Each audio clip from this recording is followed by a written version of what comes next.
Sa mga kapatid, nandito na ulit tayo sa ating Morning Revival Preview.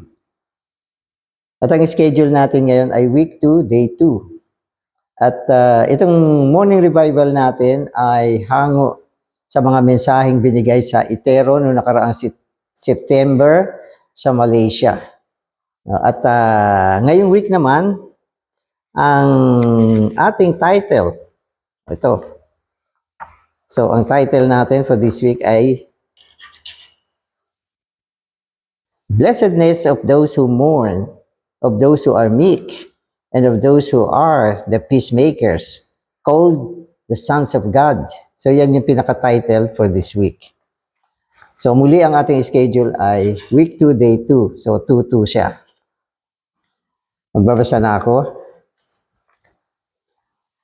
Para sa ating mga Bible verses, Matthew 5:3-4. Blessed are the poor in spirit. Blessed are those who mourn. Luke 6:21. Blessed are those who hunger now, for you shall be satisfied. Blessed are those who are weep, or who weep now, for you shall laugh. Amen. Para ba sinasabi mo, sa iyo ang huling halakhak. Sa mga kapatid, magbabasa na ako para makapasok tayo sa mga versikulong ito. If we are poor in spirit, surely we will mourn. We will feel sad and sorrowful for the poor situation among God's people and even for our own condition. The situation among God's people today is really worthy of mourning. For the kingdom life, we also need to mourn.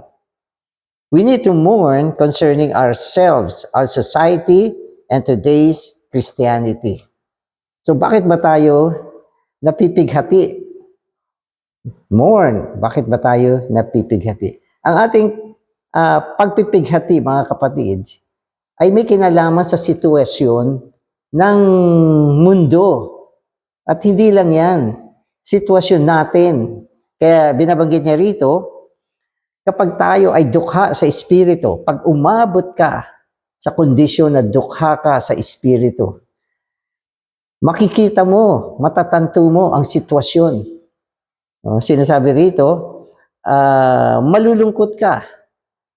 Malulungkot ka sa napaka-abang sitwasyon, napaka-poor ng sitwasyon ngayon ng mga tao ng Diyos. At sinasabi niya, kasama na ang ating kondisyon. Kasi minsan pati tayo ay naaapektuhan ng mababang sitwasyon ng kapaligiran. Kasi nandito rin tayo sa lupa. At ang sitwasyon ng bayan ng Diyos, no, ay talagang nakakahinagpis. Yan ay makikita mo pag ikaw ay poor in spirit. At para sa kaharian, kailangan nating mapighati. Ang ating pagpipighati sa kasalukuyang sitwasyon, sa mababang sitwasyon, sa abang sitwasyon, na marami mga bagay ngayon, mga kapatid, ay para sa kaharian. Para sa kaharian to. Kaya tayo nagmo-mourn. Pag tinignan mo ang lipunan, lalo na rin ang pangkasalukuyang Kristyanismo, talagang malulungkot ka. Yan ay kung dukha ka sa espiritu. Kaya yung unang binanggit, ang mga tao sa loob ng kaharian dapat dukha sa espiritu. At yan ay pinag-usapan natin sa unang araw noong nakaraang linggo. Amen. When we look at Christ, we are happy and rejoicing. So maganda to. Pag tinignan mo yung mga kapaligiran mo, malulungkot ka. Di ba? Maghihinagpis ka sapagkat napakababa ng sitwasyon. Pero, pag tumingin ka kay Kristo, ano mangyayari? Sasaya ka. At magagalak ka. So, ang kagalakan natin at kasiyahan, mga kapatid, ibig sabihin nito, wala sa kapaligiran natin. Hindi ka sasaya sa kapaligiran mo. Kung gusto mong sumaya, tumingin ka sa Panginoon. Amen. But when we look at ourselves and others around us, We have to mourn. If you look at the Lord and the church, it is really wonderful. So may wonderful, merong nakakasaya, at meron din naman senaryo na nakakalungkot at napipighati tayo. So yan yung kapaligiran natin. Amen. Amen. But outside of the church, in a formal Christianity, fundamental Christianity, Pentecostal Christianity, and even charismatic Christianity, it is a poor situation. So we have to mourn. O yan, binanggit dito yung mga specific ito. Binasa ko lang. Amen. So today's reading na ako, we have to admit that Christ is not lived out much, even among us.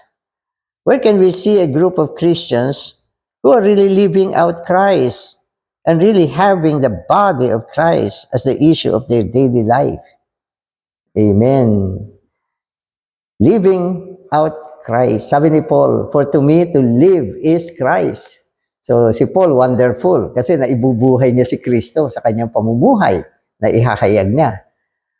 Pero mahirap hanapin ito sa panahon na ito. No, maging yung realidad ng eklesiya, mahirap hanapin ito sa panahon na ito. Kaya nakakalungkot ang sitwasyon. The matter of mourning comes after the matter of being poor in our spirit. When we are poor in our spirit, we will surely see some vision concerning God's economy. Will we then be joyful? The situation would not allow us to be joyful. If we have seen the vision concerning God's economy, we would surely weep day and night. We would mourn day and night because the situation is too sad. Amen. So maganda na nakikita natin kung ano ang ekonomiya ng Diyos. Ito ay isang vision. No? Ang vision ay isang pagpapakita sa ating espiritu. Nakita mo ano ba yung ekonomiya ng Diyos. Nakita mo kung anong gusto ng Diyos. Nakita mo yung kanyang walang hanggan layunin. Lalo na sa eklesiya, ito ay tamuhin ang grupo ng mga tao na ibubuhay siya, ihahayag siya. No? At magkakaroon siya ng isang patotoo, ang kanyang katawan dito sa lupa, na kung saan tayo ay sama-samang naitatayo para sa walang hanggang kahayagan ng Diyos. Ang ganda ng vision, nakita mo. Kaya tayong mga nasa loob ng recovery, sinasabi natin, hindi naman tayo nagmamagaling na mas magaling tayo. Pero, hindi mayaalis na tayo ay nadala sa isang mataas na level. Dahil sa mga nakita nating pahayag, nakita natin ang ekonomiya ng Diyos, nakita natin ang eklesiya, nakita natin ang espiritu, nakita natin kung ano ang puso ng Diyos ngayon. At nakita natin ang kaharian, ang tataas ng mga nakita nating pahayag. Tapos biglang nakita mo ang napakababang sitwasyon ng mga tao ngayon. Hindi ka ba magmo-mourn? Hindi ka ba, ang mourn kasi madalas ginagamit yan sa salitang Tagalog, nagluluksa. Hindi ka ba magluluksa sa sitwasyon ngayon? Nakakalungkot ang sitwasyon. Napakalayo sa pahayag na pinakita ng Diyos sa atin. Yun ang dahilan kaya tayo ay nalulumbay at ito ay para sa kaharian. Amen. So the matter of mourning comes after the matter of being poor in our spirit. When we are poor in our spirit, we will surely see some vision concerning God's economy. Okay, nabasa ko na to. Kaya may tanong siya, sabi niya, will we then be joyful? Sasaya ka ba dahil nakita mo ang vision ng God's economy? Oo, masaya. Pero pag nakita mo ang sitwasyon ng mundo ngayon, hindi ka makapag-rejoice sapagkat napakababa ng sitwasyon ngayon.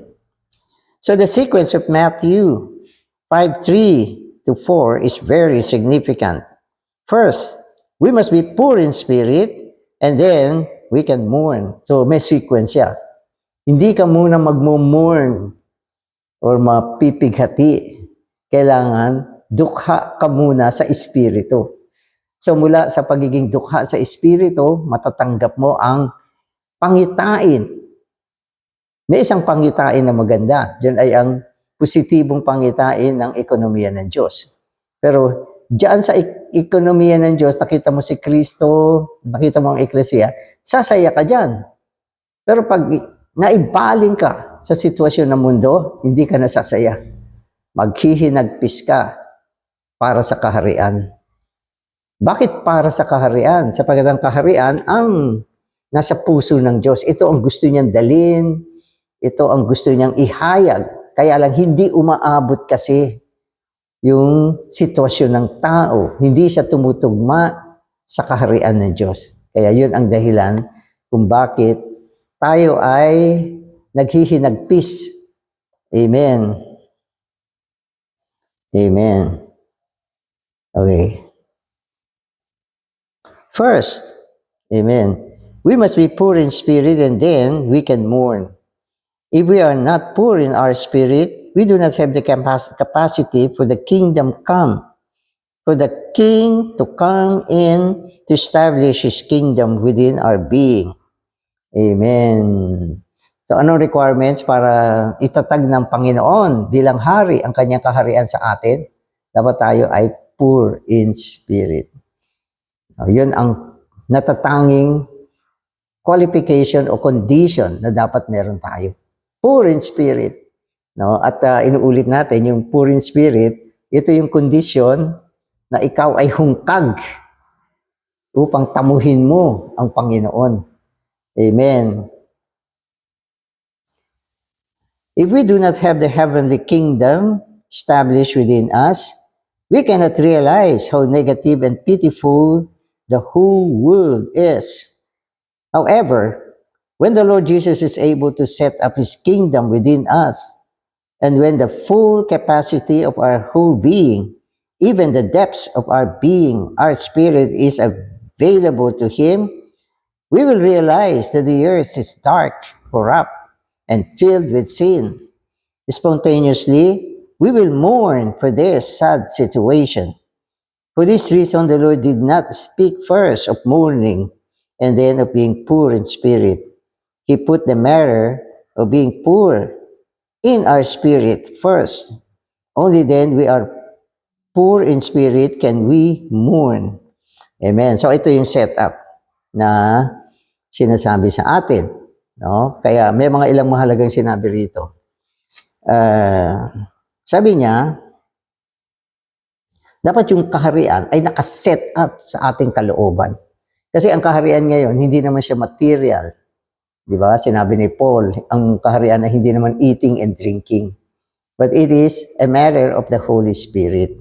So, sa pamamagitan ng kaharian, dinadala niya ang kaharian, o sa pamamagitan ng Espiritu, dinadala niya ang kaharian tungo sa kalaliman natin, sa ating Espiritu. No? At kung ang Espiritu natin ay bukas dito, magkakaroon ka ng realization, pagkatanto kung gaano kadilim ang mundo ngayon, kung gaano kakurap ang mundo ngayon, at ito ay punong-puno ng kasalanan. Totoo naman yan, mga kapatid. Kung minsan ang buong mundo na-expose na rin sa buong mundo. Ang mundo, ang kanyang kasamaan, na ihahayag na rin sa mundo mismo, hindi lang sa ating espiritu. Ang mga korupsyon, no, sa mundo ngayon, talamak, grabe. Talagang wala nang may damdamin ng kahihiyan sa panahon na ito. Napakatalamak. No, kaya dahil dito, sinasabi sa atin na kung purang spirit mo, hindi mo maiiwasang hindi mag-mourn sa situation ngayon. No? At ang mourn ay pinakamatinding kalungkutan na nadadama natin, no, para sa kaharian. Dapat sana ang kaharian ay ma-establish sa mundo ngayon, madala sa mundo ngayon.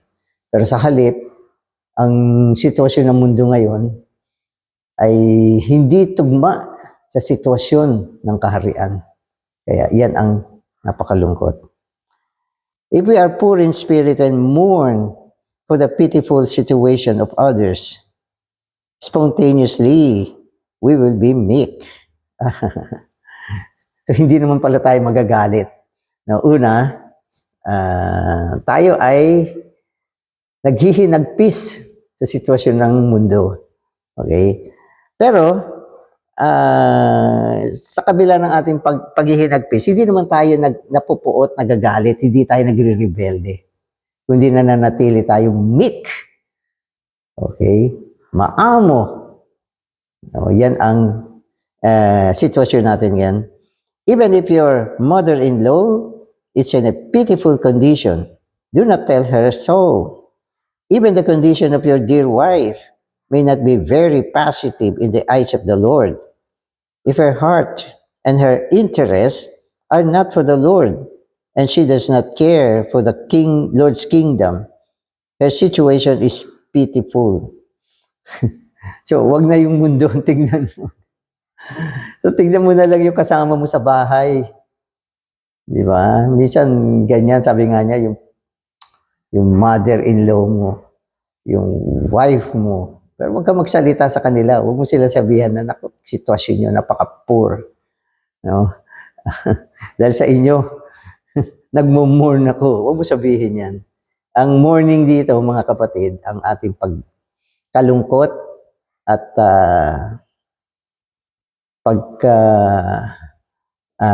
pagkalumbay, no, ay sa harapan ng Panginoon to. Hindi ito pinapakita sa tao. Bakit ka nalulungkot? Ang sama-sama ng mundo ngayon kasama ka na Hindi natin ginagawa yung ganun. No, ito ay ating reaksyon, no, para sa Panginoon, para sa kaharian. At kung tinignan ka ng tao, dapat meek ka.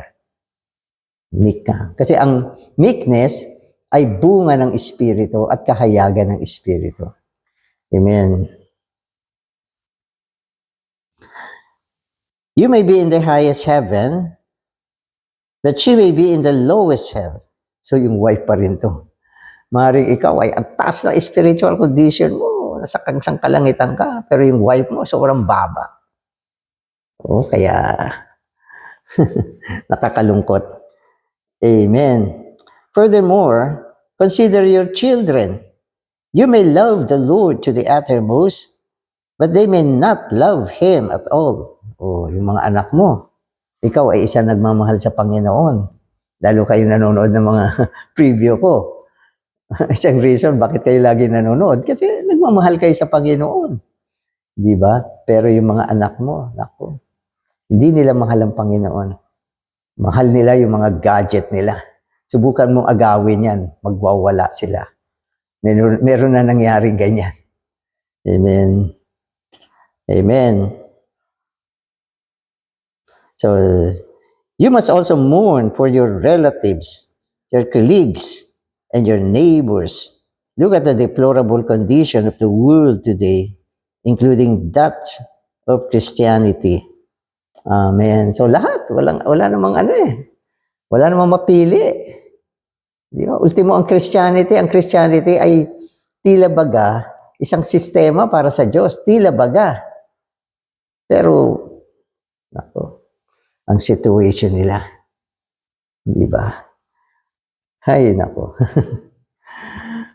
Ang Kristyanismo, mga kapatid, no, ang hirap i-expose dito sa video ko. Pero pinapaalam na sa atin na hindi ito aabot sa pamantayan ng kaharian. Hindi ito aabot. Amen. Tapos sinabi niya, yung mga merchants, ito yung mga negosyante, care only for money. Di ba? Mga merchants, yung mga negosyante, pera ang kanilang direksyon. Iyan ang pinapahalagahan lang nila, kumita ng pera. Hindi naman masama magnegosyo. Pero kung magninegosyo ka, hindi mo na mahal ang Panginoon, salapi na ang mahal mo. Yan ay kondisyon na nakakalungkot. Amen. Ano pa? Amen. Students care only for their education. Di ba? Ang student na marubrob ang kanyang dedikasyon sa kanyang pag-aaral, parang totoo naman. Pero nakakalungkot pa rin. Dapat yung kanyang pagiging marubrob ay sa Panginoon. Pero hindi sa pag-aaral. So madalas nga nakikita ko, bakit wala yung mga young people ngayon? Brother, meron daw exam. Brother, marami raw mga gagawin sa school. Brother, busy daw. Nakakalungkot. Nakakalungkot, di ba? Amen. So ano pa?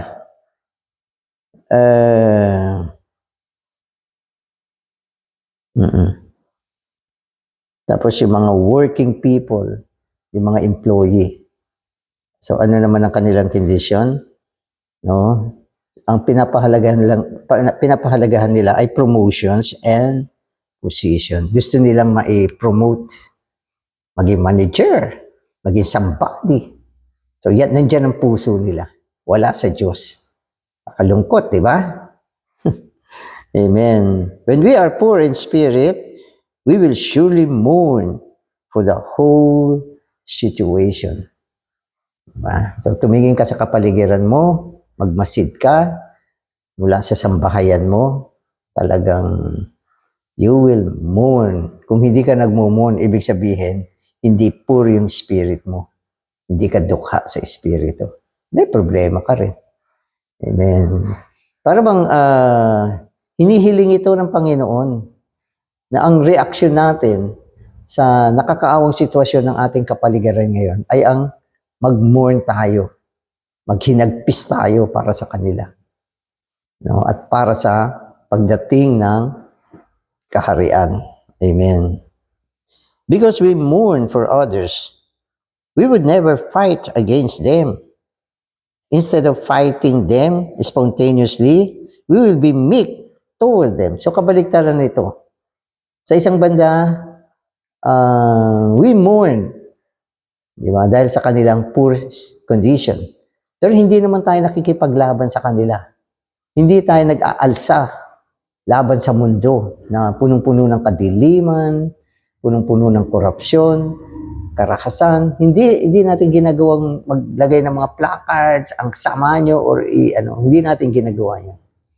Sa harapan ng tao, nananatili pa rin tayong meek. Ganyan din sa sambahayan mo. Kailangan meek ka. Huwag kang magdala ng gera sa sambahayan mo. No, para meron pa rin peace, pero sa harapan ng Panginoon.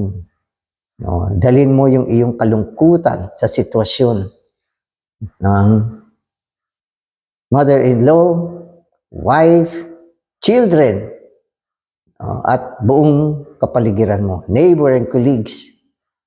Dalhin mo sa Panginoon. No, ipakita mo ang iyong mourn sa Panginoon dahil sa condition na yan. No, at dahil dyan, bibigyan ka ng saya ng Panginoon. Wala dyan ang saya natin. Ito ay manggagaling sa Panginoon. Amen. So because you have been praying for them in the way of mourning, whenever you contact them, you will be meek. Yun. So sa kahuli-hulihan, sinasabi sa atin, anong gagawin mo kung ganyan ang sitwasyon? Pray! Amen. So dahil nagpe-pray ka, pag kinontak mo sila, meek ka. So, dalawa ang iyong expression. Dahil sa condition nila, you mourn, naghihinagpis ka, nalulungkot ka sa sitwasyon nila. No? At dahil dyan, nananalangin ka.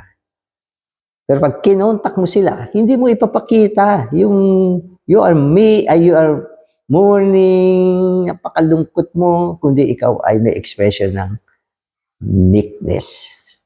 Amen. At ang expression ng meekness ay isang mataas na expression. Ito ay bunga ng Espiritu. So mula dyan, naihahayag mo ang Panginoon. So maganda yung part na ito. Diba? So yung sequence niya, poor in spirit, ano susunod? You mourn. Dahil nakatanggap ka ng vision. Natanggap mo yung vision dahil poor in spirit ka. at nakita mo ang sitwasyon ng kapaligiran mo, bagsak. Bagsak. Di ba? Walang puso sa Panginoon. Di ba? Na o-occupy na maraming bagay. Hindi nagmamahal sa Panginoon. No, nagiging makasanlibutan ang mga tao na ito. Oh, Panginoong Jesus, you mourn. At dahil dyan, okay, you pray. Hindi mo sila sinisita, hindi mo sila kinakalaban. You pray for them. At dahil sa prayer mo, okay, nung kinontak mo sila, hindi ka mukhang mapanglaw. You look meek. Amen. At dahil sa iyo, marami mga tao ang mabibless. Praise the Lord. Amen. Salamat, Panginoon. Salamat sa kaharian. Salamat sa pagiging dukha sa Espiritu. So mula dito, kami ay nagkakaroon ng pangitain upang makita namin ang pangkasalukuyang sitwasyon ng mga tao sa aming mga kapaligiran. At dahil dito, kami naghihinagpis para sa kaharian. Subalit nadadala rin, Panginoon, ang aming mga panalangin para sa kanila. At mula sa panalangin, Panginoon, ginagawa mo kaming maaamo sa harapan ng mga tao. Salamat sa mga sequence na pinakita mo sa amin. Amen.